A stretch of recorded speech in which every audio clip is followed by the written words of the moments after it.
नमस्ते भैया।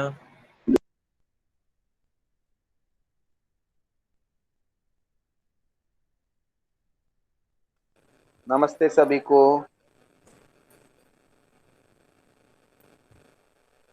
नमस्ते सभी भाई बहनों को।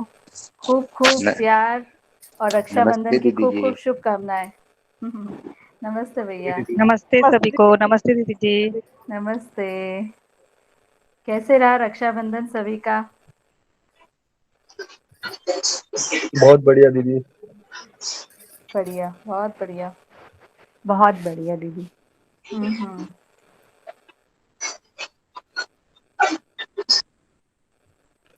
तो अब शुरू करते हैं हम लोग, है ना? एक एक जैसे हम पिछले बार करे थे कि हम नमस्ते पांच दीदी। पन नमस्ते दीदी, नमस्ते। हम 5 पन्नों का पठन कर रहे थे। एक एक पन्ने का हम पठन करते जाएंगे और उसके साथ में जो भी प्रश्न बनेंगे उसको लेते जाएंगे। तो अचल बेटा जी जिनको भी पठन करना है उनको उनका नाम बताएंगे और उसके साथ में करते जाते। जी दीदी। तो दीदी मैं ऑर्डर पहले ही बता देता हूँ तो सबको पता रहेगा कि उनको कौन कौन से पेज पढ़ने हैं। तो कमलेश भैया आप पेज नंबर 33 से चालू कर लीजिएगा। उसके बाद फिर पेज नंबर 34 मेघा दीदी आप ले लीजिएगा। और आगे का फिर अपन ऑर्डर डिसाइड कर लेंगे। तो कमलेश भैया पेज नंबर 33 से चालू कर लीजिए।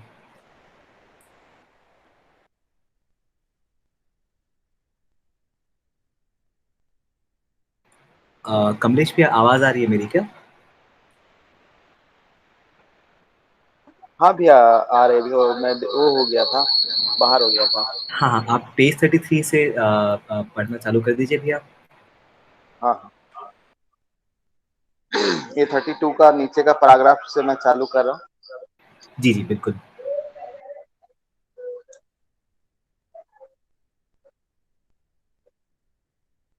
मानव संस्कार अनुसंघीय इकाई है।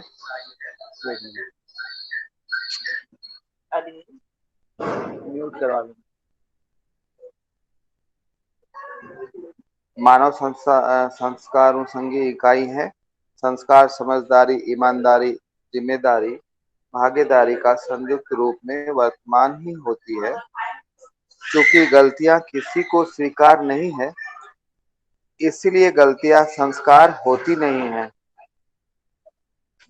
गलतियों को कोई स्वीकारता नहीं है।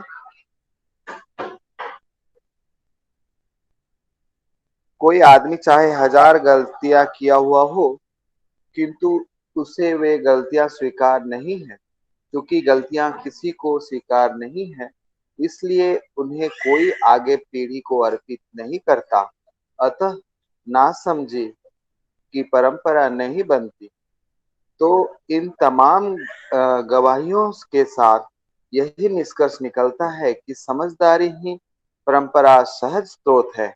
समझदारी के लिए ध्रुव बिंदु है मानव चेतना रूपी समानता। समानता का ध्रुव है जीवन। जीवन में गठन पूर्णता और अच्छे बल, अच्छे शक्ति, यही समानताएं हैं।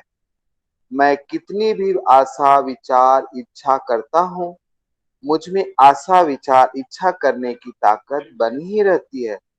इस तरह से जीवन में अच्छे बल और शक्ति होने के लिए परिणामशील परिणामशीलता में से मुक्त हुए बिना हो नहीं सकता। ये तर्क विधि से जीवन की गठन पूर्णता को स्वीकारने की बात बनती है। मुझ में जब समझदारी स्वीकार हो गई, इसको कैसे जांचा जाए? इसको व्यवहार में, कार्य में, व्यवस्था में जांचा जाता है। मैंने व्यवहार और कार्य में कई बार जांचा।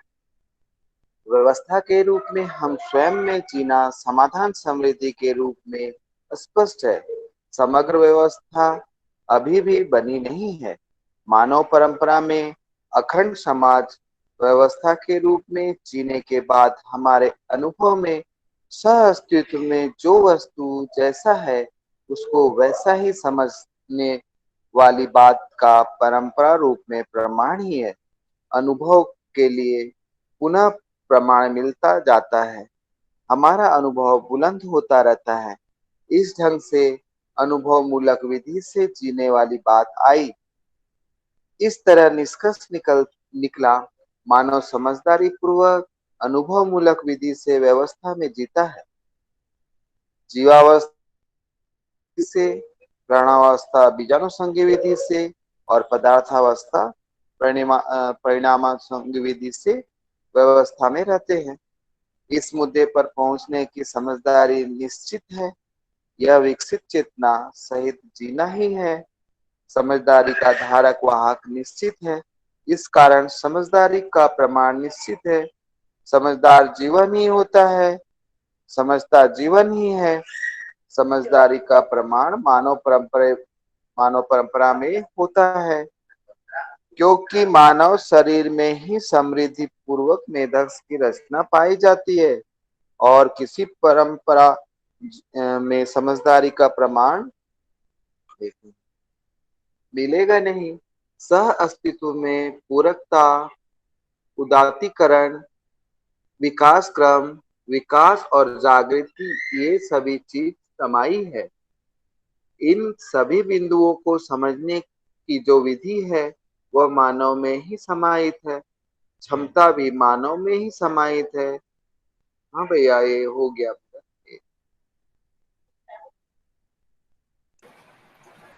जी भैया, बहुत ही सुंदर।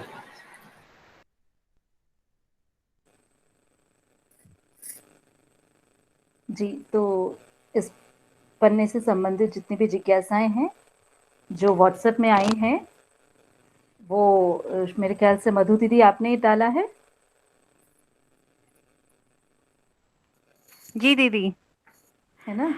हाँ। तो और मुझे दीदी। पता तो है कि आपने क्या डाला है, पर उसमें हम्म। आप अगर आप कुछ और कहना चाहें कि ये संदर्भ मुझे हाँ जानना है, तो वो और स्पष्टता हो जाएगी। जी, मैं जैसे ना एक फर्स्ट पैरा की भी 2 लाइन उसे मार्क करना मैं भूल गई थी, रह गया कि समझदारी ही परंपरा सहज स्रोत है। और दूसरा कि समझदारी के लिए ध्रुव बिंदु है मानव चेतना रूपी समानता, और समानता का ध्रुव है जीवन। जीवन में गठन पूर्णता, अक्षय बल, अक्षय शक्ति, यही समानताएं हैं। तो जो जीवन मतलब जैसे सब अभी तक कैसे ही समझते हैं ना कि सब अलग अलग होते हैं, लेकिन जीवन रूप में सब समान है। तो उसको एक्सप्लेन करेगा। और परंपरा सहज स्रोत है, मतलब परंपरा सहज है ये कैसे, मतलब ये बताना है इसमें आपको। जी, इस पे और वैसे तो हमारी पहले बात हो गई है, इसी को पहले कर लेते हैं, फिर आप आगे बताइएगा, है ना? हाँ हाँ हाँ। तो जैसे परंपरा है, आपके बच्चे आप जो नासमझीवश करते होंगे या नासमझीवश हमारी भाषा है या दिनचर्या हम्म है, हम्म आप भले ही उनके मम्मी हो या फिर हमारी हम्म मम्मी, है ना? हम्म हम उनको बहुत हम्म प्यार करते हैं, हम उनको बहुत सम्मान करते हैं, पर अगर उस सब के बावजूद भी अगर उनमें कोई चीज़ गलत भाषा दिखती है, तो क्या हम अपने बच्चों को वो सिखाना चाहेंगे? नहीं। नहीं सिखाना चाहेंगे, है ना? गलत दिनचर्या हम्म है, गलत आदतें हैं, चाहे वो हमारे भाई हों, हमारे पिता हों, हम अपने हम्म बच्चों को पीढ़ी दर पीढ़ी उसको नहीं देना चाहेंगे। पर अगर हम्म हम में कोई अच्छी बात है ना? हमारी भाषा अच्छी है, दिनचर्या हम्म अच्छा है, व्यवहार सही है, तो उसको हम अपने आगे पीढ़ी को देना चाहेंगे हम्म और वो पीढ़ी अपने बच्चों को देना चाहेगी। तो परंपरा हम्म में समझदारी ही जाती है, नासमझी हाँ नहीं जाती, वो स्वीकार नहीं जी। होती, चाहे हमारे कितने ही अपने क्यों ना हो, हाँ, है ये ना? ऑटोमेटिक ही है। हाँ। ये ऑटोमेटिक ही है, चाहे वो हमारे पति ही क्यों ना हो, पत्नी क्यों ना हो। पति की हम्म गलती में आप सहयोगी कभी नहीं बनोगे, आप उसको हम्म सुधारोगे। आपकी ये चीज़ ठीक नहीं है, हमें ये चीज़ ठीक करनी है ना? हाँ। उसको बढ़ावा लेकिन नहीं दी देते।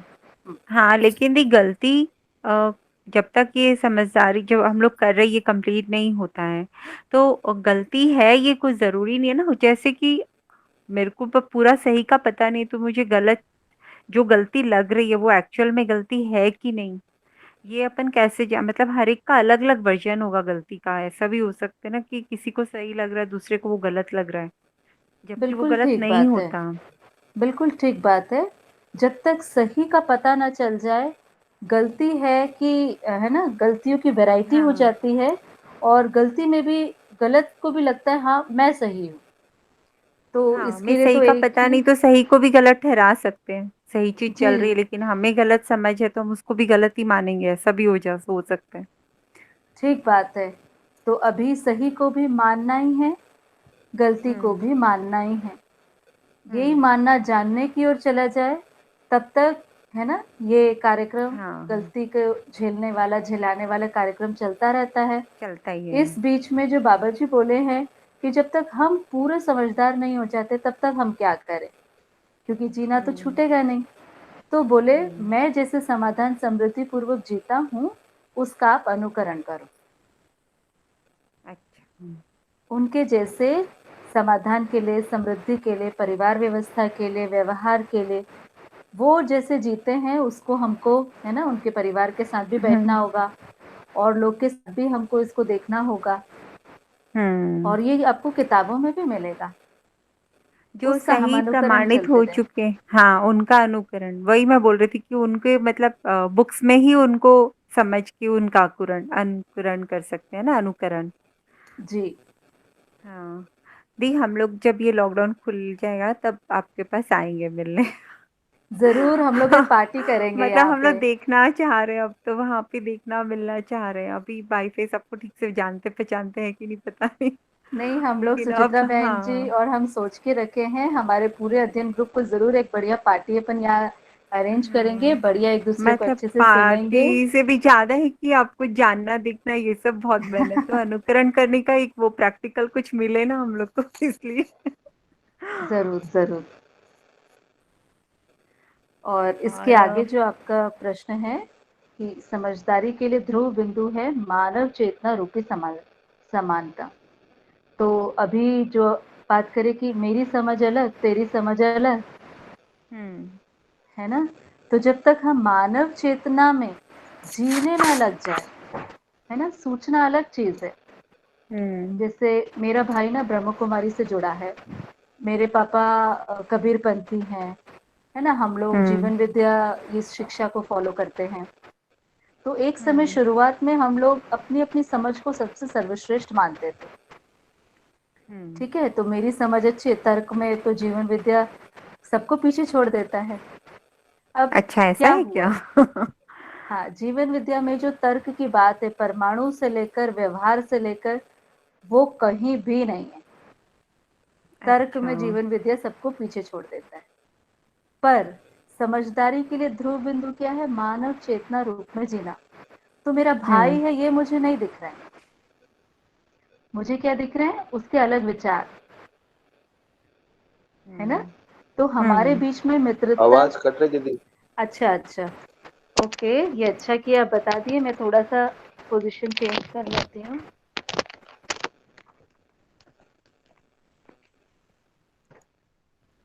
हेलो, अभी कैसी है आवाज़? सही आ रही मुझे तो। तो मैं उसी बात को बता रही थी कि जब तक हम्म हम ध्रुव ध्रुव बिंदु नहीं रखेंगे तब तक तेरा समझ अलग और मेरा समझ अलग। तो मानव चेतना में मैं क्या जी पा रही हूँ उनके साथ, यहीं पर आकर हम सब की समझ एक हो जाती है अच्छा। ना? क्यों होती है मानव चेतना में? क्योंकि मैं व्यवहार प्रधान जी रही हूँ, मैं भाव प्रधान जी रही हूँ, मैं पूरक होकर जी रही हूँ। इसमें किसी भी व्यक्ति को विरोध नहीं होता। न्याय के तो साथ जब रहते हैं।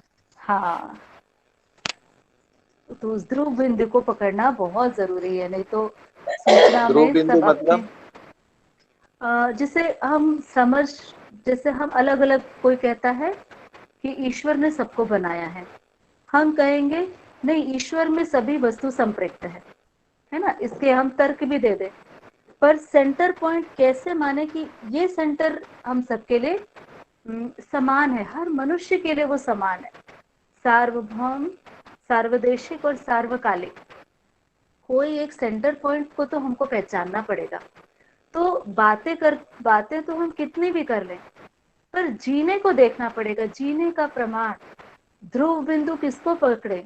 तो उसका जीना देखेंगे, वो मानव चेतना पूर्वक अगर जी रहा है तो उसकी बात भी सही है। उस समझ में हर मानव उसको स्वीकार करता है और समानता को भी स्वीकार करता है।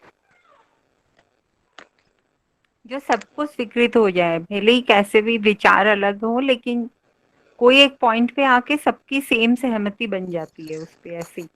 हाँ, वो सहमति तात्विक रूप में भी होगी, तार्किक भी होगी और व्यवहारिक होगी, है ना। मध्यस्थ दर्शन में आप कोई भी वस्तु को जब आप पढ़ेंगे ना, तो तात्विक रूप मतलब परमाणु के रूप में भी वो व्यवस्था है, ठीक है। फिर उसको समझाया भी जा सकता है, क्यों, कैसे, कितना, कब, जितने भी प्रश्न पूछे।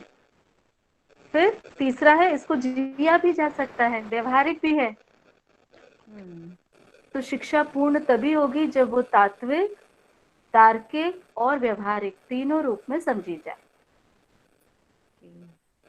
इसीलिए ये कंप्लीट कहलाता है। मतलब बाकी सब एक बड़े कैनवस में बाकी सब चीज आके यहीं मिल जाती है, और ये बड़ा ज्यादा बड़ा और कंप्लीट कैनवस है। बाकी जो दूसरे पंथ हैं या कुछ है, उनमें कुछ कुछ इनकम्प्लीटनेस रहती है इस लॉजिक के हिसाब से जाए तो। हाँ, उसको अच्छे से अध्ययन करना पड़ेगा, कहाँ पे इनकम्प्लीटनेस हाँ है, कहाँ पे हाँ, कहाँ कंप्लीटनेस है, बस एक है ना। आभास है वो। हाँ हाँ, उसकी एक अच्छी स्टडी चाहिए। ठीक है, आगे चले। जी जी। जी, आगे भी आप ही का प्रश्न है, बताइए। हाँ, कि जब समझदारी स्वीकार हो जाती है तो इसको कैसे जांचे कि व्यवहार में, कार्य में, व्यवस्था में।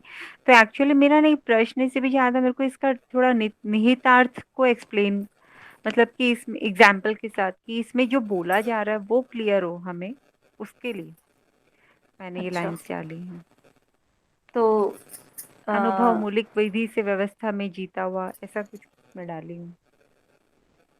हम्म, तो कुछ एक मेरी अम्बा दीदी से कुछ पहले बात हुई, उसको मैं आपको रखती हूँ कि बाबा जी को जब ज्ञान संपन्नता बाबा जी में स्वयं में घटी, तो उसको वो हम्म स्वयं में जांचे, है ना। जैसे हम्म समाधि भी हुआ कि नहीं, बाबा जी हमेशा जांचते ही थे। तो समाधि का प्रमाण मिला, हाँ समाधि तो हो गई, पर प्रश्न मुक्ति नहीं हुई। तो हम्म जब उनकी प्रश्न मुक्ति हो गई, उसको भी वो हमेशा जांचे। तो हम्म। जांचने के 3 पैरामीटर्स होते हैं। हाँ कभी भी दीदी, जांचना शब्द हम मैं ना सुनेंगे। मैं म्यूट हाँ कर रही हूँ, तब जाके सबको बाकी क्लियर अच्छी आएगी आवाज। मैं अपना वाला म्यूट कर रही हूँ, ठीक है। जी, तो जांचने के 3 पैरामीटर्स हैं, निरीक्षण, परीक्षण और सर्वेक्षण। तो बाबा जी को जब ज्ञान हुआ तो उन्होंने स्वयं में देखा, और परिवार में जब जिया, जीने के रूप में उसको प्रमाण, न्याय रूप में उनको प्रमाण मिलने लगा। तो एक तो जांचने के 3 पैरामीटर्स, निरीक्षण, परीक्षण, सर्वेक्षण। अब बाबा जी का जीना देखते हैं कि कैसे वो स्वयं को जांचे और परिवार में वो कैसे प्रमाणित हुए। और जो बार बार कहते हैं कि मैं जैसे जैसे प्रमाणित होता गया व्यवहार में, कार्य में, परिवार व्यवस्था में, वैसे वैसे अनुभव के प्रमाण होते होते अनुभव और बुलंद होते गया। तो जैसे जीवावस्था वंशानुषंगी विधि से व्यवस्थित है, ऐसे मनुष्य अनुभव मूलक समझदारी से, व्यवस्था से ही उसका प्रमाण अस्तित्व में मिलता है। तो कुछ जो बहन जी ने पूछा, एक उदाहरण वो मैं आपके सामने रखती हूँ। तो बाबा जी के परिवार में देखते हैं, वो एक व्यक्ति रहे जो एक समझदार व्यक्ति रहे। तो अगर किसी भी परिवार में एक व्यक्ति भी समझदार होता है, तो पूरा परिवार व्यवस्थित हो जाता है। समझदारी के लिए सभी का स्वीकृति हो जाता है, सभी परिवार वालों का। तो बाबा जी का जीना कैसा रहा पूरे परिवार में। तो एक तो परिवार के सभी सदस्य बाबा जी की तरह सभी बहुत श्रमशील रहे, उनके बच्चे भी, उनके, है ना, माता जी भी बहुत श्रमशील व्यक्ति रहे। दूसरा, जब वो विरक्ति विधि से साधना कर रहे थे, तब भी उनके परिवार में दरिद्रता नाम की चीज नहीं थी, कि या फिर बोले कमी का एहसास कभी नहीं रहा। और जब से हम लोग बाबा जी के घर में देख रहे हैं, पहले आश्रम में रहते थे, अभी एक दूसरा घर पे रह रहे हैं, मतलब कभी ऐसा नहीं लगा कि ये घर छोटा है। इतना प्रसन्न मुद्रा में हमेशा हर व्यक्ति दिखा, है ना। तो हमेशा स्वागत भाव में दिखे। तो ये चीज समझ में आए, न्याय मतलब हमेशा स्वागत भाव में रहना है। संबंध ज्यादा इम्पोर्टेंट है। आप क्या खाना बना रहे हो, आप कब सुला रहे हो, ये इम्पोर्टेंट उनके परिवार में किसी का भी नहीं रहा। तो और उसके साथ में जो जैसे भाभी जी लोग आए, साधन भैया भी रहे साथ में, तो परस्परता में उनको हम देख रहे हैं कि परस्परता में बहुत विश्वास मूल्य है। अगर कोई नहीं समझने की किसी की इच्छा नहीं है, जैसे बच्चों की इच्छा नहीं थी या भैया लोग की नहीं थी, तो बाबा जी ने कभी किसी पे दबाव नहीं डाला या क्रोधित नहीं हुए कि आप समझ क्यों नहीं रहे। उसके जगह बाबा जी प्रतीक्षा करे, आज नहीं तो कल मनुष्य समझेगा ही। तो जब आवश्यकता होती है तब तभी असल में पूरा समझ में आता है। तो इस तरह के कुछ उदाहरण हैं जिससे हमें समझ में आता है कि जो बाबा जी हैं व्यवहार में, मतलब न्याय को निरंतर उनके व्यवहार में हम देख पाते थे। कार्य में देखते हैं कि आवर्तनशीलता को कभी छोड़े नहीं, क्योंकि जब बाबा जी अमरकंटक में रहे तो तब भी वो जो खेती कर रहे थे कि 1 एकड़ में कितना, तो शायद 1 क्विंटल वो धान उपजाए थे। और उस समय बहुत घना था अमरकंटक का जंगल, तो उस समय की पत्तियों को, मतलब पहाड़ में चढ़ के उन पत्तियों को लाकर उसका खाद बनाकर भर भर के अपने खेत में डालते थे। और वो खेत भी उनका नहीं था, गांव वालों ने उनको श्रद्धा के रूप में, गुरु के रूप में दिया था। तो वो बार बार जब तक वो खेती करते रहे, वो इस कार्य को बार बार जांचते रहे कि अनुभव मूलक मैं कर रहा हूँ। अनुभव मूलक मतलब जो 3 नियम है, बौद्धिक नियम है ना, प्राकृतिक नियम और सामाजिक नियम।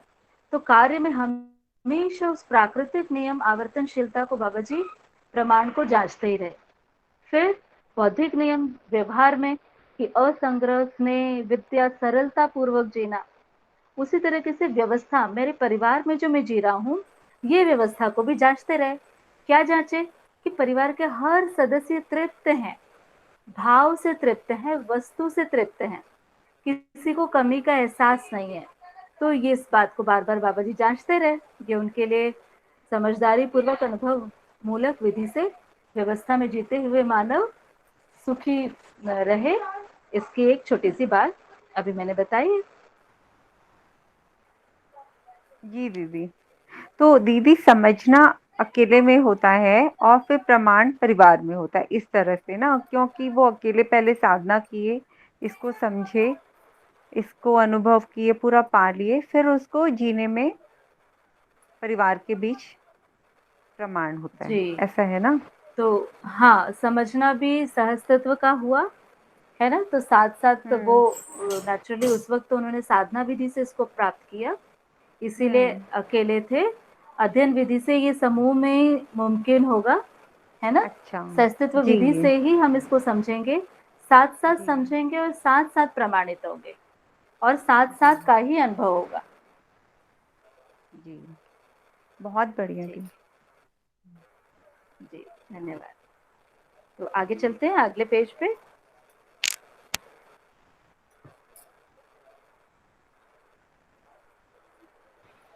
जी मेघा दीदी आप ले लीजिए नेक्स्ट पेज। जी जी भैया जी, नमस्ते।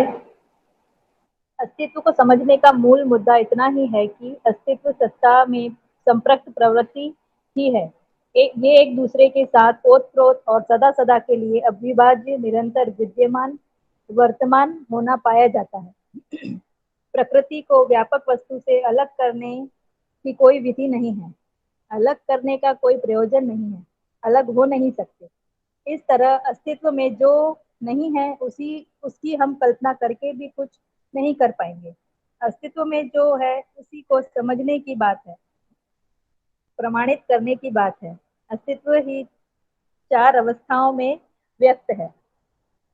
यदि समझदारी को हम प्रमाणित नहीं कर पाएंगे तो ना हम परिवार व्यवस्था, ना समाज व्यवस्था में जी पाएंगे। हर जगह में हम परेशान होते ही हैं। 700 करोड़ मानव का इस धरती पर हो गया, लेकिन हमारा व्यवस्था में जीना अभी बना नहीं। संख्या बढ़ने या घटने से आदमी समझ गया हो, ऐसा भी कुछ नहीं है। मानव परंपरा में क्या प्रयोजन है? समाधान, समृद्धि, अभय, सह अस्तित्व, सहज प्रमाण। सह अस्तित्व विधि से हम पूरक विधि से जी पाते हैं। अभय विधि से वर्तमान में विश्वास करते हैं। समृद्ध विधि से हम परिवार की आवश्यकता को अधिक उत्पादन कर पाते हैं।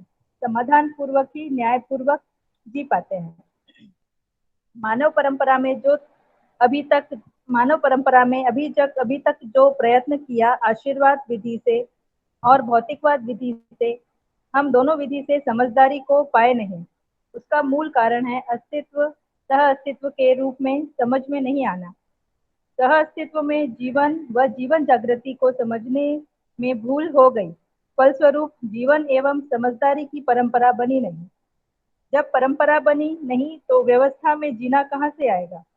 समझदारी के अभाव में मानव के साथ न्यायपूर्वक और प्रकृति, जीव, वनस्पति, पदार्थ के साथ न्यायपूर्वक संतुलित रूप से जीना बना नहीं। इसी के कारण अनुपम नैसर्गिकता को हनन करता रहा। भैया जी हो गया, और पढ़ना है? नहीं नहीं दीदी, बहुत ही अच्छा से आप बहुत ही अच्छे से पढ़ा आपने। जी दीदी।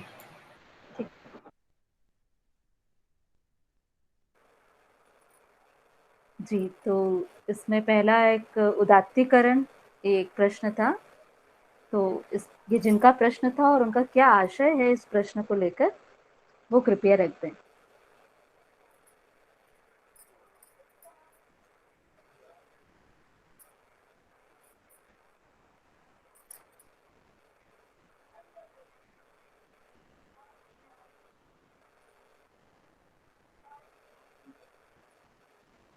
हेलो दीदी। जी जी दीदी। हाँ, बस वो उदात्तीकरण को मेरे को थोड़ा सा समझना था। ऐसे तो ठीक है, सहअस्तित्व में पूरकता, उदात्तीकरण, विकास क्रम, विकास और जागृति, ये सभी चीज समाई है। तो उदात्तीकरण जो है वो थोड़ा बताएं। अच्छा जी, एक मिनट ना, यहाँ थोड़ी लाइट चली गई है।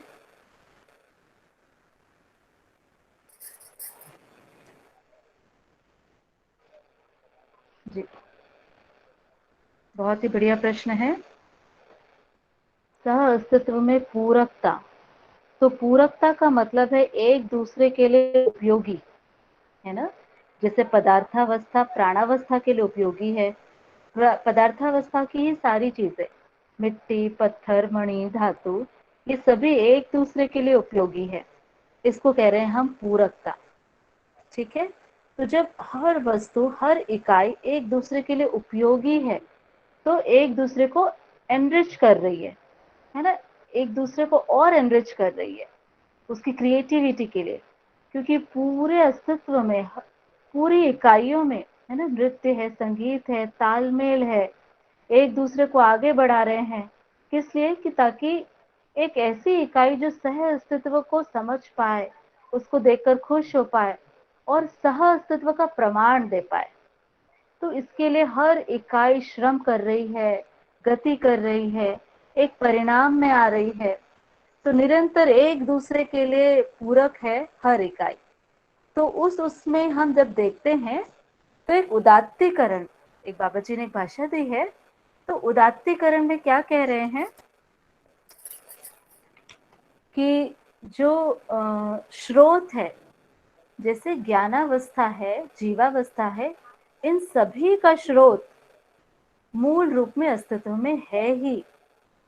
तो वो स्रोत बना ही हुआ है ना, मूल रूप में सभी तत्व हैं ही। तो उन तत्वों, वो सारे तत्व अपने में उपयोगी हैं, स्वयं में व्यवस्थित हैं और बड़ी व्यवस्था में भागीदारी कर रहे हैं।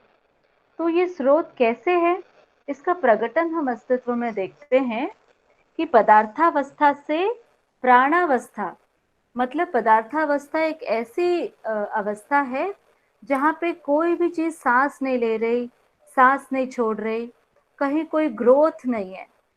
और वहां से पदार्थावस्था से प्राणावस्था का प्रकटन है ना। मिट्टी में देख लें, पत्थर में देख लें, हवा में देख लें, ऐसी कोई सेल्स वाली चीज नहीं है। पर पदार्थावस्था का क्या पूरकता है देखिए, और क्या परमाणु में शोध प्रक्रिया चल रही, क्या क्रिएटिविटी है, इसी का नाम है उदात्तीकरण।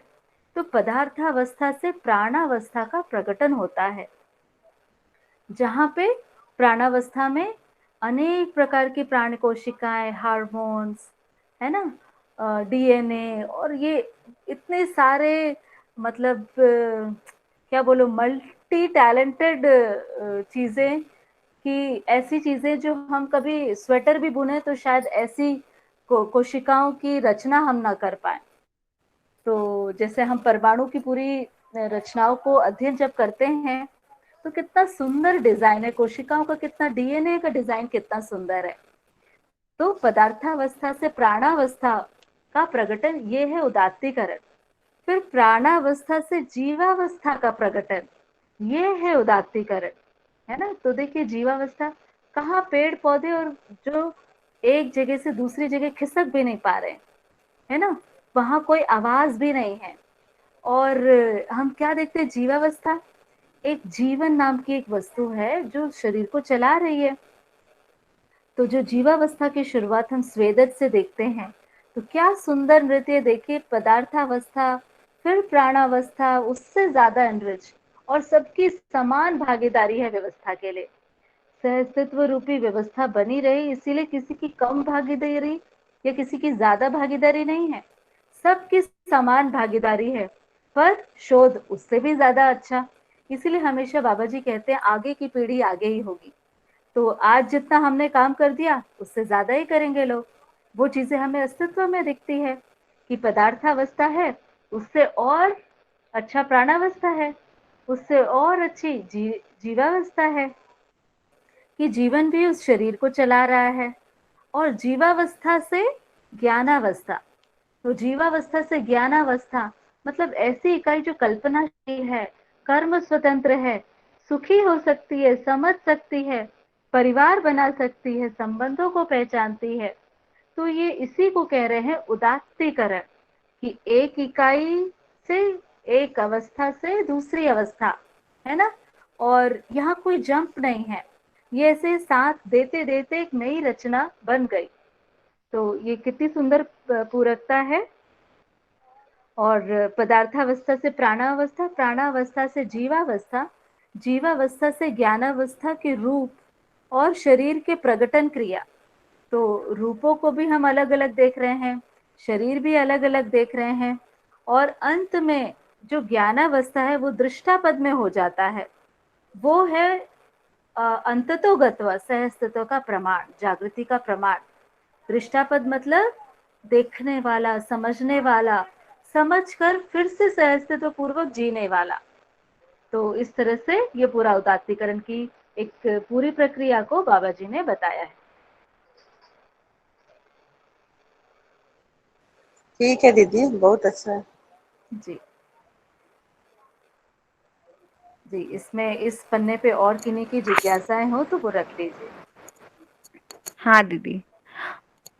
फिर है अस्तित्व सत्ता में संपृक्त प्रकृति है। हाँ, एक दूसरे के साथ ओतप्रोत, अविभाज्य, निरंतर विद्यमान, वर्तमान। ये एक्सप्लेन करिए दी। इसको ये आगे ही है दीदी, आप इसको आगे पढ़ेंगे ना, इसका उत्तर अच्छा, आगे के ही अच्छा। पन्नों में है। यही ठीक ना, रहेगा प्रकृति दीदी। को व्यापक वस्तु से अलग करने की कोई विधि नहीं है ना। इसी को कह रहे हैं अविभाज्य, मतलब अलग किया ही नहीं जा सकता। ठीक है। फिर हाँ दीदी। अलग करने का कोई प्रयोजन नहीं है, अलग हो ही नहीं सकते। और निरंतर विद्यमान मतलब इसको हम ये इस प्रश्न को क्या सभा में रखें, क्योंकि इस पे बहुत बार बात हो चुकी है। कोई भाई बहन इसको उत्तरित करिए, ये भी एक विधि हो सकती है।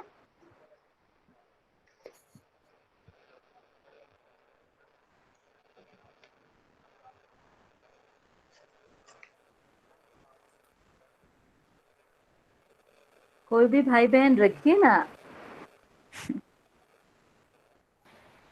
मैं कोशिश करूँ दीदी? हाँ बिल्कुल। तो जैसे मेरी समझ बनी है, जब हम कहते हैं निरंतर विद्यमान, तो अस्तित्व में जो है वो रहता ही है और जो नहीं है वो होता नहीं। तो अगर कोई चीज है तो वो वैसे ही रहने वाली है। मतलब अगर कोई चीज तो उसके हिसाब से यहाँ पे इसलिए निरंतर विद्यमान कह रहे हैं कि अस्तित्व जो है वो सदा सदा के लिए बना ही हुआ है। ऐसा नहीं हो रहा कि कभी है और कभी नहीं है, या कभी बनेगा और बाद में फिर खत्म हो जाएगा। वो था, वो है और वो रहेगा, और वो सह अस्तित्व के रूप में ही है। तो व्यापक है, प्रकृति है, वो दोनों एक दूसरे मतलब व्यापक में प्रकृति जो है वो संपृक्त है, और वो है और है। और वो इसी तरह इसलिए कहा कि निरंतर विद्यमान है। मैं बता पाया था? हाँ हाँ, बहुत बढ़िया, बहुत बढ़िया। बहुत ही बढ़िया बता रहे हो आप। हाँ, और वो वर्तमान ही है ना? इसमें ये भी है ना साथ में कि विद्यमान तो ही हर समय, और वो वर्तमान में ही रहता है। मतलब हम लोग वर्तमान को ही समझ सकते हैं, तो वर्तमान में जब हम कोई चीज़ समझ रहे हैं तो वो वर्तमान में है ही। बढ़िया। और नित्य हो गया, वर्तमान है, और नृत्य में है, इसको भी दीदी एक्सप्लेन करी। ये भी बाद में होगा क्या चैप्टर में? हाँ हाँ, ये आएगा, सृष्टि दर्शक में आएगा। जी, ठीक है ना। और दी इसके बाद वाले में ना समझदारी को अगर हम प्रमाणित नहीं कर पाएँगे तो हम परिवार व्यवस्था ना समाज में जी पाएँगे। हम हर जगह ही परेशान होते हैं। इसका क्या कोई एग्ज़ाम्पल जैसे? ये भी सभा में रखते हैं, बढ़िया प्रश्न है ना? हाँ, बताइए, रखते हैं। है ना? इसको, यदि समझदारी को हम प्रमाणित नहीं कर पाएंगे तो ना हम परिवार व्यवस्था ना समाज व्यवस्था में जी पाएंगे। ये सभा के लिए प्रश्न है, बताइए। ये तो दीदी हमारा वर्तमान है अभी, जो हमारे साथ रोज घटित हो रहा है। जी, उदाहरण देकर बताइए एक आध, कैसे घटित हो रहा है? जो दीदी समझदारी के अभाव में जो संबंधों में कटुता है, या खुद में एक अविश्वास है जो हम जीने में देख पाते हैं, कि जो निरंतर एक तनाव है, वो सब चीजें हैं दीदी, जो हमको पता है कि हम परेशान हो रहे हैं। जीवन विद्या से जुड़ने के बाद अब कुछ कुछ समझ आ रहा है कि परेशानी का मूल कारण कुछ और है, और हम समाधान कहीं और ढूंढ रहे थे।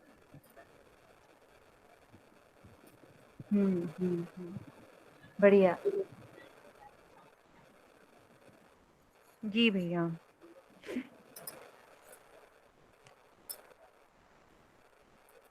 और दीदी इसका जो इसी पैरा में अभय विधि से वर्तमान में विश्वास करते हैं,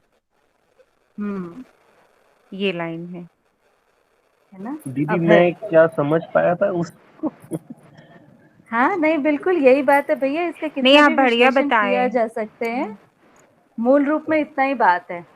प्रॉब्लम जी कहीं और है, प्रॉब्लम समाधान ना होने का है, और हम सुविधा की जुगाड़ कर रहे हैं, इतनी जी तो जी बात है। जी, तो अभय अभय विधि से वर्तमान में विश्वास करते हैं। जी तो दीदी। चलिए, आज तो अच्छा बन रहा है, सभा में इसी प्रश्न को रखते हैं, अभय विधि बहुत ही से। अच्छा।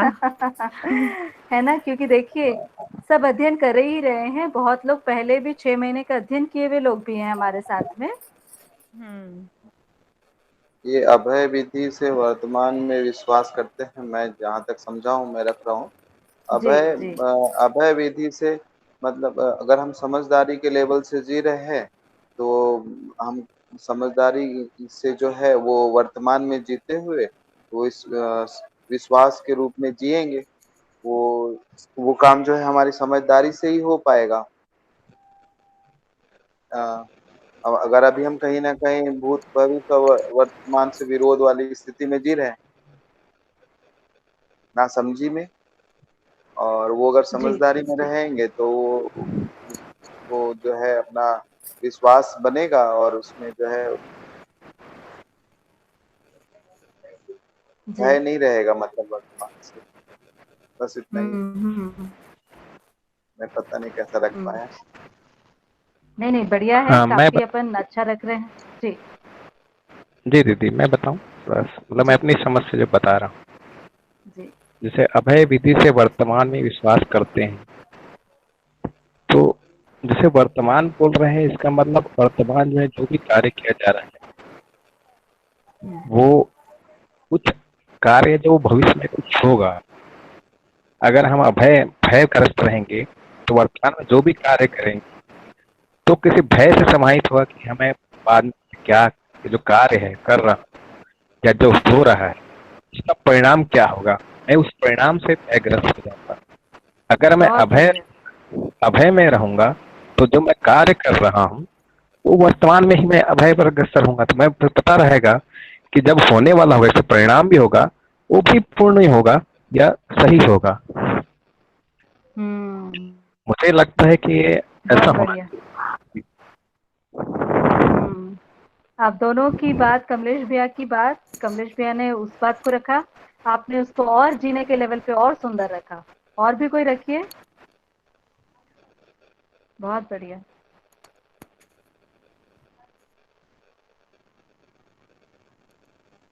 कोई दीदी भी रख सकते हैं।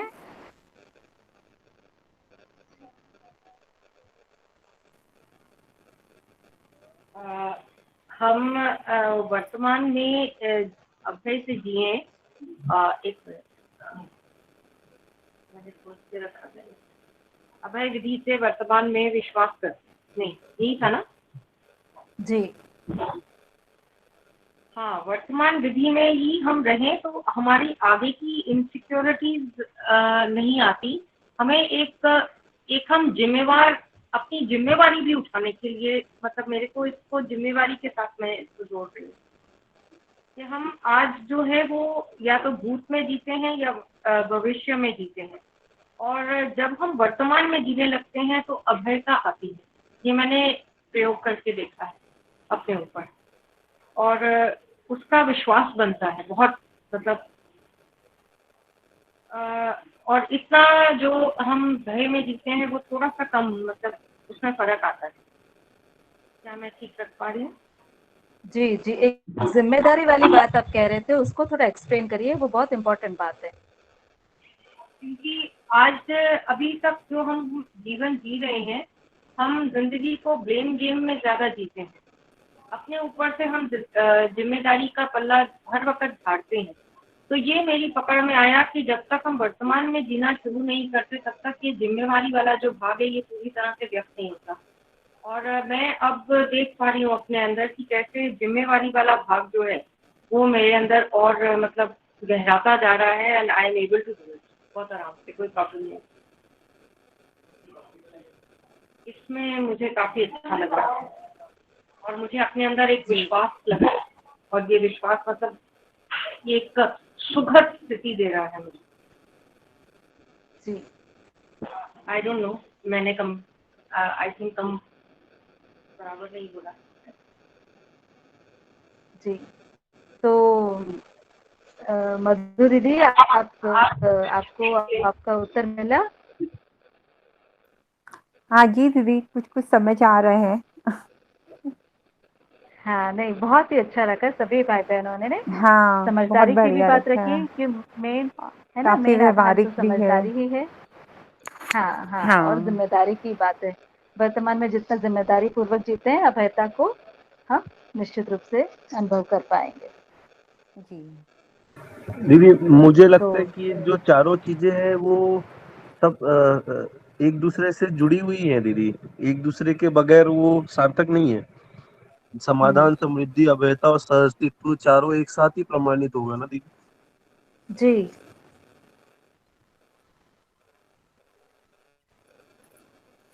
तो इसका जो बुद्धि क्रम है। जी। हाँ, समझदारी, ईमानदारी, जिम्मेदारी और भागीदारी, ये पूरा जो संयुक्त रूप में वर्तमान है, इस पर विश्वास तभी होगा जब इस पूरे को समझ के हम भागीदारी तक पहुंचते हैं। हम्म। तो जो तब समाधान है अभयता के साथ जी हम्म। सकते हैं ऐसा।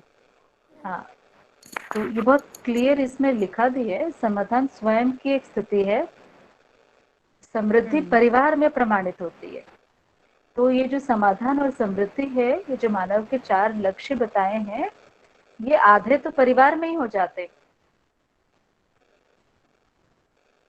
ठीक है, समृद्धि परिवार में घटित होती है, परिवार की आवश्यकता से अधिक उत्पादन।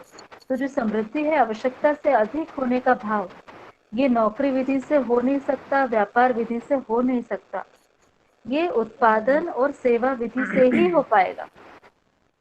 जी, है ना? क्यों क्यों है ऐसा? कि मनुष्य अक्षय बल अक्षय शक्ति संपन्न है, तो मैं जितना चाहूं उतना श्रम कर सकता हूँ, उतना प्रोडक्शन कर सकता हूँ और कर भी लेता हूँ। तो श्रम से समृद्धि आती है, संग्रह से समृद्धि नहीं आती, है ना? हाँ, तो स्वयं में समाधान के साथ, परिवार में समृद्धि के साथ, समाज में अभयता के साथ और अखंड समाज सार्वभौम व्यवस्था में सह अस्तित्व के साथ, तो इस तरह से मानव लक्ष्य पूरा होता है। जी। तो दीदी, आप जो बोल रहे हैं कि व्यापार में और नौकरी में नहीं आती और उत्पादन में और सेवा में, तो जो मैन्युफैक्चरिंग यूनिट्स होती हैं और जहाँ मतलब मैन्युफैक्चर होता है या प्रोडक्शन होता है, वो और बिजनेस ही करते, उसको बिजनेस ही बोला जाता है ना, जो बिजनेस करते हैं उनका अपना प्रोडक्शन यूनिट है या फैक्ट्री है, तो वो किस में आया फिर? वो बिजनेस ही तो हुआ ना? वो बिजनेस ही है, लाभ आधारित ही है। हाँ, प्रोडक्ट वो भी व्यापार ही है एक तरह से, भले ही वहाँ उत्पादन हो रहा हो, प्रोडक्शन हो रहा हो, लेकिन बहुत लोगों को जॉब पे रख के फिर वो प्रोडक्शन होता है, जी, इसको बाबा जी ने एक फैक्ट्रियों जगह में जो लिखा लोग है। काम करते हैं। हाँ, इसको बाबा जी ने एक जगह लिखा है, मुख्य रूप से हो तो रहा है व्यापार ही, क्योंकि नौकरी भी किस लिए है? व्यापार के लिए तो है। हाँ, समझ तो अभी वहीं तक है ना, जो हाँ, जॉब के साथ है वही व्यापार के साथ, समझ तो उतनी ही है, मतलब मैं फॉलो तो अभी मास में वही होता है। हाँ, मतलब हम लोग दिल्ली से आए रायपुर 2011 में, जी। 2013 में हम हिंगना में थे और आज है 2020। इस बीच में बहुत सारे उतार चढ़ाव आए, केवल एक मानसिकता से कि संग्रह से हमको सेफ्टी फील होती है ना? हम कुछ भी संग्रह करते हैं वो हमारे परिवार को सेफ करता है। और आज की ये स्थिति है, हम बाबा जी का अनुकरण करते हुए शिक्षा में आज अभयता के साथ है ना? समृद्धि के पॉइंट ऑफ व्यू से देखें कि घर कैसे चलेगा, जो आम भाषा में बोलते, उस उत्पादन विधि से जीतते हुए एक हमने बहुत सुंदर बात देखी। हमें पहले ऐसा लगता था कि गांव के लोग हैं वो ज्यादा श्रमशील हैं और हम लोग पढ़े लिखे लोग उतने श्रमशील नहीं हैं, तो हम उत्पादन की ओर उधर जाते ही नहीं। लेकिन जब हम उत्पादन की ओर अग्रसर हुए, तो हम ये देखा जो समझदार है या जो समझदारी के क्रम में चल रहा है वो उनसे ज्यादा श्रमशील है भाई। हम सब उनसे ज्यादा श्रम करने लगे। तो ये वाले पॉइंट में जो था हमारा एक भय, कि तो शिक्षा और समृद्धि दोनों में आज हम उनके बहुत करीब है अभयता के। आज हमारे पास संग्रह के नाम पे कुछ भी नहीं है बैंक बैलेंस, पर अपने श्रम की शक्ति और अपने संबंधों पर विश्वास, है ना, परिवार के और समाज के संबंधों पर विश्वास, ये हमको बहुत अभयता देता है। तो ये दोनों बात पे, और हम समाज में जो शिक्षा और स्वास्थ्य, ये दो पर जो हम काम कर रहे हैं, उससे समाज में भी एक बहुत सुंदर व्यवस्था बन रही है। मतलब ब्लड रिलेशन ही रिलेशन नहीं होते, ये तो हम लोग बहुत अच्छे से कह सकते हैं। लोग बहुत सही को हमेशा सराहते हैं, साथ देते हैं, तो अस्तित्व वाकई सहअस्तित्व रूप है और सहअस्तित्व पूर्वक सब जी के खुश होते हैं। तो इसमें हम लोग इस बात को बिल्कुल कह सकते हैं कि जो भी मानव चेतना की ओर चलेगा वो इस अभयता, इस विश्वास को, है ना, मतलब सुख शांति को जरूर फील करेगा। जी, बहुत ही जी सुंदर दी, बहुत बढ़िया। समझदारी के साथ जब उत्पादन में उतरते हैं तो और उसकी क्वालिटी भी और सब तरह से वो और बेटर ही रहता है, फाइन रहता है। और हाँ, क्योंकि अभी हमारे साथ पे बहुत सारे खेत करते हैं, वो लोग वन क्रॉप प्रोडक्शन करते हैं, है ना? केला लगाए तो जी। केला ही लगा है। और बाबा जी क्या बात कर रहे हैं, आवश्यकता से अधिक, परिवार की आवश्यकता से अधिक उत्पादन करिए। तो परिवार की आवश्यकता में अनाज भी चाहिए, दाल भी चाहिए, मसाले भी चाहिए, फल भी हाँ, चाहिए, सभी। गुड़ भी चाहिए, है ना? दूध भी चाहिए, घी भी चाहिए, सब चीज तो चाहिए। हाँ, और वो आराम से हो जाता है, इतना कोई मेहनत का काम नहीं है। जबकि नौकरी करना ज्यादा मेहनत का काम है। ज्यादा मेहनत है, स्ट्रेस ज्यादा है हाँ, उसमें। स्ट्रेस ज्यादा है। हम्म, और इसमें ठीक है, सुकून समय को ज्यादा है। देखते हुए। हाँ दीदी, हाँ, आगे बढ़िए। ठीक बात है। हाँ, आगे के पन्ने ले लीजिए। जी, तो कौशल भैया आप आगे का पेज ले लीजिए, पेज नंबर 35। जी अचल भैया। मानव को न्याय मिला नहीं। बड़े बड़े न्यायालयों के न्यायाधीशों से पूछा गया तो उन्होंने कहा हम फैसला करते हैं, न्याय नहीं करते। इस स्थिति में जब न्यायालय न्याय को नहीं जानता है तो उसे न्यायालय कहना कितना सच होगा। और उन्हीं न्यायालयों में कहा जाता है सच बोलो। अब कहाँ तक सच्चाई है, न्यायालय में क्या सच्चाई को खोजा जाए। इसी तरह कार्यालय में कार्य क्या होता है, गलतियों को खोजना, अपराध को खोजना और उनको गलतियों और अपराध से रोकना। इसी काम के लिए सारे सरकारी तंत्र में कर्मचारी नियोजित हैं। मानव जागृत होने के लिए मूल वस्तु समझदारी है। हर मानव को यदि समझदारी पहुंच पाता है तो मानव न्यायपूर्वक जी सकेगा। न्यायपूर्वक जीने के साथ समृद्धि, अभय और सह अस्तित्व अपने आप से आते हैं। बिना न्यायपूर्वक जिए समाधान आएगा नहीं। इससे पता लगता है मानवीयता का जो रीढ़ है वह न्याय है। न्याय सर्वप्रथम समझदार परिवार में प्रमाणित होता है, फिर समाज में और पूरी धरती पर सार्वभौम व्यवस्था के रूप में प्रमाणित होता है। न्याय में जीने से मानव तृप्त रहता है, सुखी रहता है, समाधानित रहता है। वर्तमान में विश्वास सुदृढ़ होता जाता है और हमारे व्यवहार में निरंतर प्रखरता, निखार प्रकट होता है। यह सब चीजें न्यायपूर्वक जीने से अनायास ही उपलब्ध होती है, जिसके लिए कहते हैं यह बहुत पुण्य से मिलेगा। पुण्य का मतलब हमको जो समझ में आया वह है समझदार होना। मानव समझदार होने की परंपरा में अपनी योग्यताएं, क्षमताएं, पात्रताएं अपने आप से प्रमाणित करना शुरू करता है। क्षमता अर्थात वहन करने वाली क्रिया। वहन क्या करता है, या तो जागृति का या भ्रम का। मानव जब जागृत हो गया तब भ्रम अपने आप विदा हो जाता है। मानव संस्कार अनुषंगीय इकाई है। समझदारी या भ्रम परंपरा पूर्वक ही आता है सॉरी।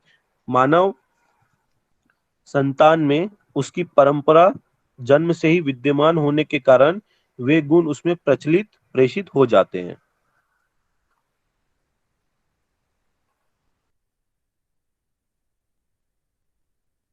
जी भैया, बहुत ही बढ़िया, बहुत ही सुंदर।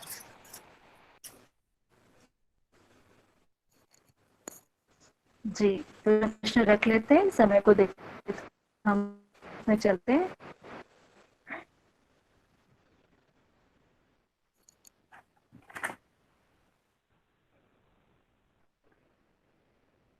जी, किनके प्रश्न है, रखिए। हाँ जी दीदी, वो है कि वर्तमान नहीं, एक मिनट। मानवीयता का जो रीढ़ है वो हाँ न्याय रीढ़, है हाँ ये, ना? हाँ तो मानवता की इसको रीढ़। कौन रखेंगे? जी, सभा के लिए अब जितने प्रश्न आ रहे हैं वो सभा के लिए आ रहे हैं।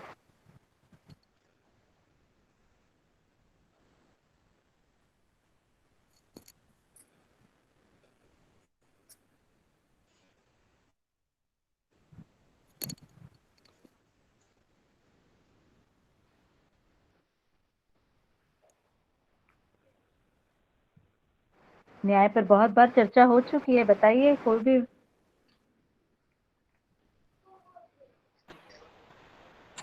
मैं कोशिश करूँ दीदी। हाँ बिल्कुल बेटा। तो मतलब न्याय जो है, जैसे मैंने समझा तो उसके हिसाब से मूल्य मूल्यांकन और उभय तृप्ति। अब जिसका हम मूल्यांकन नहीं कर सकते या जिसका हम वो नहीं कर सकते, तो उसका हम सम्मान भी नहीं कर पाएंगे। तो न्याय जो है वो सबसे बेसिक चीज है। मतलब अगर अपन देखें तो प्रकृति में नियम नियंत्रण संतुलन है, और मानवीयता जो चालू होती है वो न्याय से चालू होती है। न्याय, अगर सबसे पहले हम परिवार में अगर न्याय के साथ रह पाते हैं, तो वहां पे परिवार में हमें उभय तृप्ति मिलती है, फिर समाज में हमें उभय तृप्ति मिलती है। और हम जब न्याय कर पाते हैं, या न्याय प्रदायी क्षमता जब हम में आती है, तो तभी हम मानवीयता को प्रमाणित कर पाते हैं या हम उसको सामने रख पाते हैं। तो इसी कारण बिना न्याय के मानवीयता को प्रमाणित करना मुमकिन ही नहीं है। इसी कारण मुझे लगता है कि ऐसा कहा गया कि मानवीयता का जो रीढ़ है, जो मेन हड्डी है, वो न्याय है।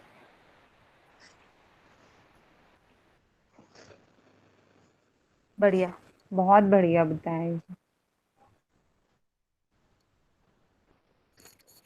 है ना। तो न्याय, बस इस हाँ पे एक बात दीदी। जोड़ती हूँ कि है ना, जैसे छोटे बच्चों को हम देखते हैं, एक छोटा बच्चा सभी की गोद में जाता है, आग से भी नहीं डरता है ना।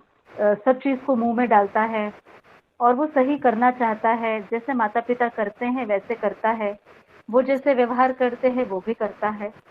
तो अपन एक नेचुरल चीज देखते हैं, न्याय की जो चीज है कि किसी के साथ गलत नहीं करना, किसी के से डरना नहीं। तो एक न्याय की झलक हमको हर बच्चे में देखने को मिलती है। तो वो न्याय का याचक रहता है ना। न्याय समझता नहीं, न्याय क्या होता है ये भी नहीं जानता। तो शिक्षा विधि से, माता पिता की शिक्षा विधि से और विद्यालय की शिक्षा विधि से सम को जो पहचानता है संबंध, जब तक पहचान दीदी दीदी नहीं होगी आवाज नहीं आ रही है दीदी। संबोधन भी नहीं होगा। Okay okay okay. हाँ, ये एकदम ही नेटवर्क चला गया है। हेलो, अभी आया ठीक? हाँ हाँ दीदी अभी आ रही है आवाज। हाँ, ये नेटवर्क प्रॉब्लम थोड़ा हो गया था, मैंने भी अभी देखा जी। तो मैं इसी बात कह रही हूँ,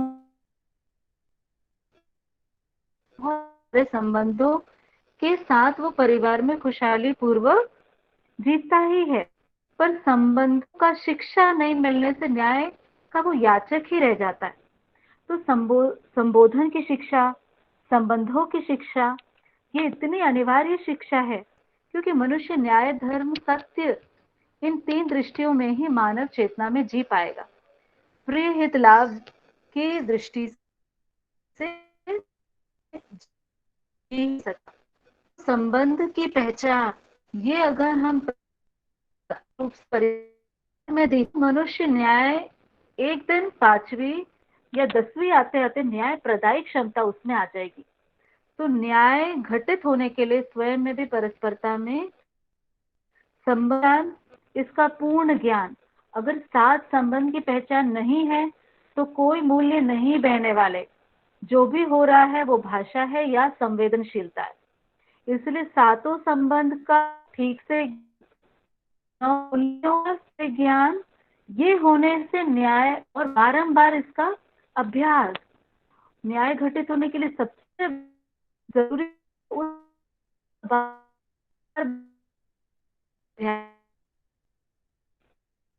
क्रिया अन्याय बिल्कुल।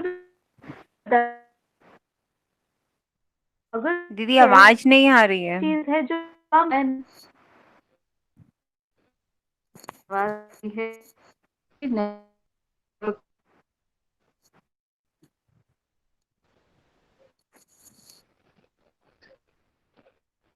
नहीं आ रही क्या? नहीं भी, एकदम बीच में तो बहुत ही ब्लैंक हो गया था, आवाज नहीं आ रही थी। वो म्यूजिक टाइप जो बोलते हैं ना, गिटार बज रहा, वो बीच अच्छा। बीच में बज रहा था। अच्छा अच्छा। ओके, हाँ तो ठीक है, इसको यहीं पे रोकते हैं अब, हाँ दीदी वही। क्योंकि वो क्लियर नहीं होने से तो समझ नहीं आएगी। हाँ, ठीक और है। अभी अभी बल्कि सुन रहे हैं।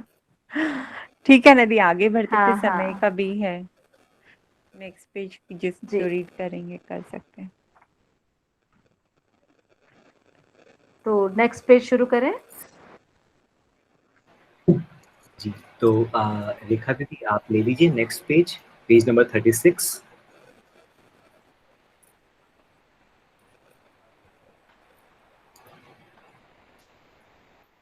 रेखा दीदी आप तक आवाज पहुंच रही है मेरी? हाँ दीदी, हाँ भैया बोल रही हूँ। और क्या?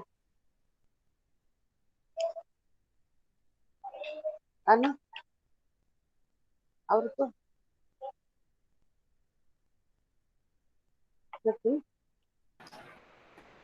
हेलो। जी दीदी। हाँ जी दीदी, आपकी आवाज आ रही है। हाँ पेज नंबर 36 हाँ से आप पढ़ लीजिए दीदी। हाँ, ठीक है भैया। मानव संतान में उसकी परंपरा जन्म से ही विद्यमान होने के कारण वे गुण उसमें प्रचलित प्रेषित हो जाते हैं। इसके बाद आता है पुरुषार्थ और परमार्थ। पुरुषार्थ परमार्थ के आधार पर मानव समझदार होकर भ्रम से मुक्त होता है। भ्रम से मुक्ति का तात्पर्य जीवन जागृति पूर्वक जीने का कार्यकलाप। अभी तक परंपरा से हमको जो कुछ शिक्षा मिली है वह है शरीर सापेक्ष जीना। इसका गवाही है लाभनवाद, कामनवाद और भोगनवाद के लिए पढ़ाते हैं।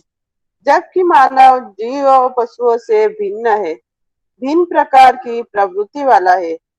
जीवन के कारण मानव में बहुमुखी अभिव्यक्ति है। मानव समाधान चाहता है, कोई पशु झाड़ पत्थर समाधान नहीं चाहता। मानव समृद्धि चाहता है, कोई पशु पक्षी समृद्धि नहीं चाहता। किसी भी जानवर में शेर, गाय, सांप, सुअर आदि में भी संग्रह की प्रवृत्ति नहीं है। चींटी भी संग्रह के उद्देश्य से संग्रह करती है, ऐसा कुछ नहीं है। संग्रह के लिए प्रवृत्ति है, ऐसा नहीं है। वस्तु मिलता है, इकट्ठा किया रहता है। मानव में जानबूझकर संग्रह सुविधा की प्रवृत्तियां होती है। उसका कारण भोग अतिभोग की वासना है। इस आधार पर समाधान और व्यवस्था लक्ष्य न होकर इस आधार पर समाधान और व्यवस्था लक्ष्य न होकर संग्रह सुविधा हमारा लक्ष्य हो गया और उसके लिए प्रिय हित लाभ दृष्टिकोण रहा और फलस्वरूप हम दुखी होते रहे, संघर्ष करते रहे, प्रताड़ित होते रहे। इस परेशानी से छूटने का एकमात्र उपाय है जीवन जागृति और सह अस्तित्व को समझे और मानवतापूर्ण आचरण को समझे। मानव ही अस्तित्व में सर्वोच्च विकसित इकाई है, शरीर के रूप में और जीवन के रूप में। जीवन अपने अस्तित्व को और जागृति को प्रमाणित करने के लिए शरीर को प्रयोग करता है। प्रयोग करने के समय में वह बराबर शरीर को जीवंत बनाए रखता है, बाद में शरीर को ही जीवन मान लेता है। फलस्वरूप जीवन जीव चेतना में जी के भ्रमित होता है और प्रमाणित करने के लिए पुनः शरीर को संचालित करता है। इस ढंग से कई बार शरीर को छोड़ने से तो परेशान होने की बात है। इसमें पाप पुण्य नाम की कोई चीज नहीं होती है, समझदारी या नासमझी ही होती है। समझदारी परंपरा से ही आता है, समझदारी को परंपरा में ही पाना है। कोई एक व्यक्ति समझदार होने से संसार तर जाएगा, ऐसा नहीं हो सकता।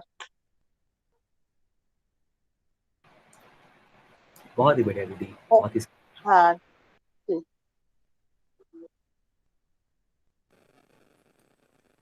जी, इसमें कोई जिज्ञासा है तो रखिए। जी दीदी, बस इसमें ये था कि बहुमुखी व्यक्तित्व, बहुमुखी अभिव्यक्ति जीवन के कारण होती है। जी तो वो जी मतलब कोई एग्जांपल ऐसे समझ है कि बहुमुखी क्या चीज के लिए बोल रहे हैं अभिव्यक्ति को? जी, तो जैसे जीवावस्था के शरीर को भी जीवन संचालित करता है और मनुष्य शरीर को भी जीवन ही संचालित करता है। पर जीवावस्था में शरीर प्रधान, शरीर को जिंदा रखने के लिए जीवन शरीर को संचालित करता है और मानव शरीर में जीवन प्रधान है। जीवन का लक्ष्य पूरा करने के लिए मनुष्य शरीर को जीवंत बनाता है और उसको संचालित करता है। तो बहुमुखी का मतलब है जैसे गाय का बच्चा गाय ही होता है और वो एक ही प्रकार से खाता पीता जिंदा रहते दिखता है, पर मनुष्य के बच्चे, मनुष्य है ना, एक मनुष्य का बेटा, पिता, भाई, बहन, सब कोई जूता बनाता है, कोई दुकान चलाता है, कोई कुछ और कर रहा है, कोई कुछ और कर रहा है। तो इस तरीके से हम देखते हैं कि मनुष्य में कल्पनाशीलता है और कर्म स्वतंत्रता है। इसीलिए अनेक कोण, अनेक दिशा में मनुष्य अनेक कार्य, व्यवहार, समझ का काम, इस तरह से अलग अलग बहुत सारे तरीकों से मनुष्य स्वयं को सुखी करने की कोशिश करता है। अभिव्यक्तियां बहुत सारी हैं। जीवावस्था में एक ही प्रकार की दिखती है वंश दर वंश, मनुष्य में ये नहीं देखने को मिलता है। जी, ठीक है जी। हाँ, आगे चलते हैं। ये पुरुषार्थ और परमार्थ थोड़ा सा समझना लग रहा था। पुरुषार्थ और परमार्थ, जी एक मिनट बस भैया, है ना, ये लाइट चली गई है। पुरुषार्थ का मतलब होता है, जैसे हम समझदारी के बाद दो ही काम करते हैं, यह पुरुषार्थ और परमार्थ। पुरुषार्थ का मतलब है समाधान के अनुरूप समृद्धि के लिए प्रयास करना, है ना, आवश्यकता से अधिक उत्पादन करना और समाधान सहित समृद्धि का अनुभव करना, यह है पुरुषार्थ। तो अभी भी बहुत सारे जो शिक्षक हमारे भाई बहन हैं या अन्य भाई बहन, हम समझ तो गए हैं पर उत्पादन पूर्वक जीने में अपने आप को अक्षम पाते हैं। उत्पादन के लिए एक अक्षमता लोगों में रहती है। तो अगर समझदारी संपन्न हो गए हैं, तो जैसे बाबा जी ने पहले भी लिखा था कि मुझे अपने व्यक्तित्व को समझदारी के अनुरूप ढालने में थोड़ी भी देर नहीं हुई, तो समझने के बाद ये एक पुरुषार्थ मनुष्य को करना है। और परमार्थ का अर्थ है कि मेरा जो लक्ष्य है, परम अर्थ, है ना, उसके अनुरूप जीना, मतलब समाधान, समृद्धि, अभय और सह अस्तित्व, इसको प्रमाणित करना। तो ये दो तरीके से पुरुषार्थ और परमार्थ की बात यहाँ पे कही गई है। दीदी मेरा एक छोटा सा डाउट था। जैसे लिखा है कि समझदारी या भ्रम परंपरा पूर्वक ही आता है, मानव संतान में उसकी परंपरा जन्म से ही विद्यमान होने के कारण वे गुण उसमें प्रचलित प्रेषित हो जाते हैं। तो जैसे जो समझदारी या भ्रम है दीदी, वो जन्म के समय से ही हो जाती है क्या, कि उसमें जन्म से समझदारी रहेगी या भ्रम रहेगा? देखिए, बच्चा गर्भ में सबसे पहले रहता है और जी। अगर हम वेदों में देखें तो, और बाबा जी ने भी गर्भ संस्कार करके लिखा है, तो गर्भ में केवल सुनने का काम होता है और उसमें कुछ भी करना नहीं है। तो बोलते हैं जिंदगी भर की पूरी शिक्षा, है ना, गर्भ में ही पूरी हो जाती है। तो माँ जो कर रही है, पिता जो कर रहे हैं, वो भ्रम के रूप में कर रहे हैं, वो उसको स्वीकार करता है। वो जागृति के अर्थ में कर रहे हैं, संतान उसको स्वीकार करता है। तो ये तो जन्म से पहले ही स्वीकृति की घटना हो जाती है। जी दीदी, हो गया क्लियर। और जन्म के बाद जो परिवार में धर्म माना जाता है, वो तो कोई धर्म को जानता नहीं पर उसको मानने लग जाता है, उस कास्ट को मानने लग जाता है, फिर यही सोच लेता है मैं वही हूँ। वो फिर उसी परंपरा में ही जीते जाता है। जैसा वो भ्रमित है या समझदारी है, जो भी है, वो जैसा वो देख रहा है वैसा ही अनुकरण करते जाता है फिर। जी, इसीलिए शिक्षा, संस्कार, शिक्षा में अगर हम कोई बदलाव करते हैं तो हर बच्चा, मतलब हर मानव संतान में एक परंपरा, मतलब पीढ़ी दर पीढ़ी चेंज होने का इतना, मतलब वास्ट चेंज हम करें तो करें कैसे, तो वो है एक शिक्षा, एक माध्यम है। अगर हर बच्चे को एक मानवीय चेतना की शिक्षा मिलती है तो निश्चित रूप से हम परंपरा को बदल पाएंगे कुछ ही पीढ़ियों में। जी जी इससे कम में काम चलेगा नहीं दीदी। जी, क्योंकि वापस लौट के यहीं आना है भैया। जी। तो वापस लौट के आए, उसके पहले अपन बेटर करके चले अभी की व्यवस्था, शिक्षा की धरती को, और कहाँ चले जाएंगे बताइए। सही बात है दीदी, करना हमको ही है। ठीक बात है। चलिए 37 नंबर पेज। दीदी 36 में जो है, इस ढंग जी से कई बार शरीर को छोड़ने से तो परेशान होने की बात है। तो जो दिया है कि शरीर को छोड़ने से परेशान, वो क्या परेशानी होने की बात है? 1 मिनट। जी हाँ, मैं 36 में आखिरी में आखिरी से फोर्थ लाइन, थर्ड लाइन।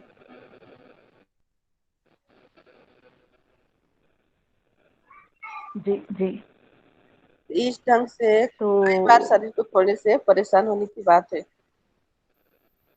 हाँ हाँ, तो मनुष्य हर बार है कि मैं सुखी होऊंगा, है ना?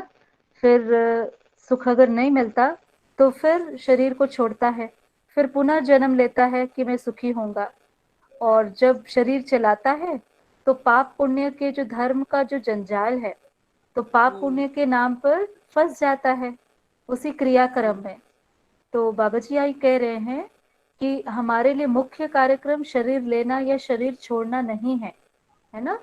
और यहाँ हाँ, पर पाप पुण्य को भी बहुत क्लियर कर रहे हैं कि जीते जी अगर हम नासमझ हैं तो वो उसको पाप ही कहा गया है, और समझदार हैं उसको पुण्य कहा गया है। तो पाप पुण्य इस क्रियाक्रम, ये सब से हमें मुक्त होना है, और मुख्य जो काम है मनुष्य का वो है समझदार होना,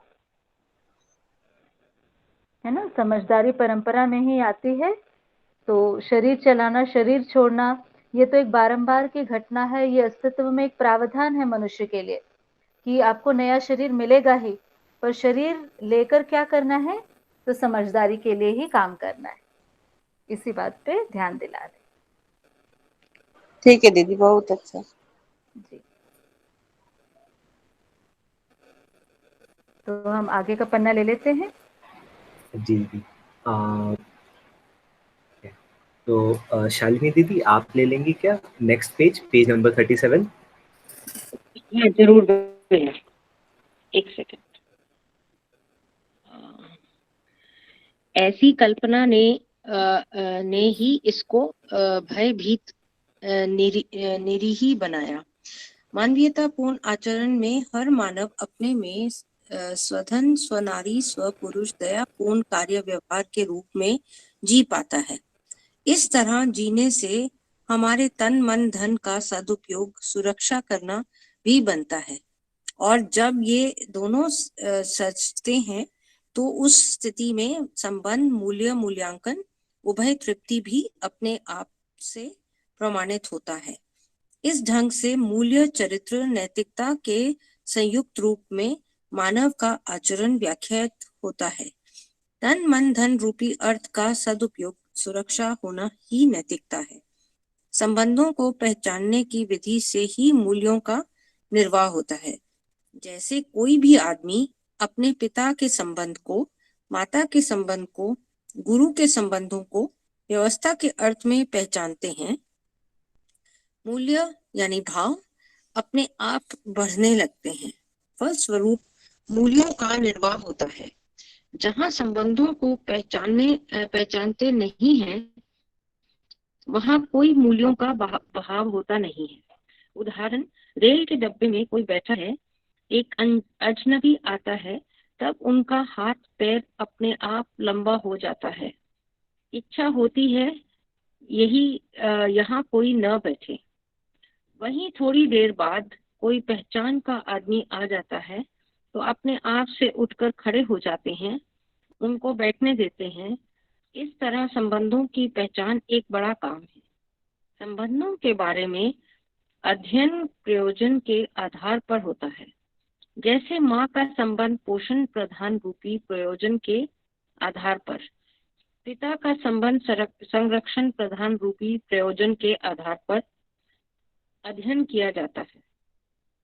ये संबंध सभी पहचानने में आ जाए, उसके बाद मानव गलती नहीं करता। बिना संबंध पहचानने गलती करेगा है। प्रचलित वर्तमान राजकीय तंत्र, धर्म तंत्र, प्रचार एक सेकंड।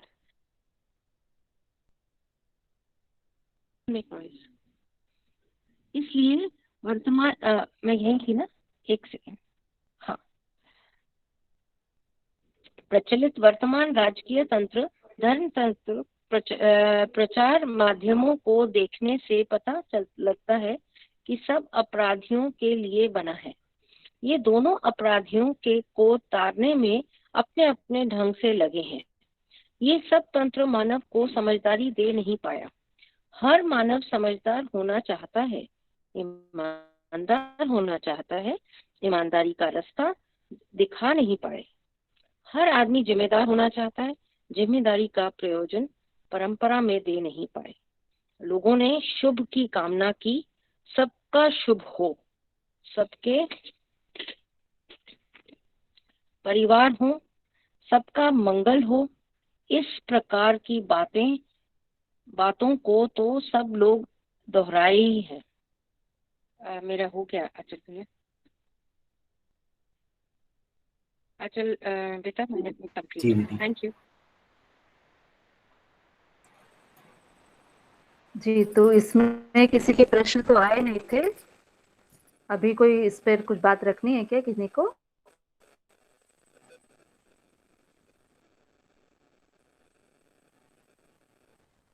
तो लगभग ये वाला पन्ना काफी आसान भी था, काफी विश्लेषण रूप में न्याय को और इन सभी बातों को बाबा जी ने खूब सुंदर रखा है। तो इसी के साथ हम आज की गोष्ठी यहीं पे है ना रोकते हैं। तो अगली गोष्ठी में फिर मिलेंगे। ठीक है, ये यहीं पे रोके। हाँ जी दीदी, थैंक यू। बहुत बहुत धन्यवाद ठीक है, सभी को। नमस्ते सभी को। नमस्ते। नमस्ते। नमस्ते दीदी, सभी को नमस्ते। नमस्ते सभी को, सभी को नमस्ते। बहुत अच्छा रहा क्लास। नमस्ते दीदी, सभी को नमस्ते।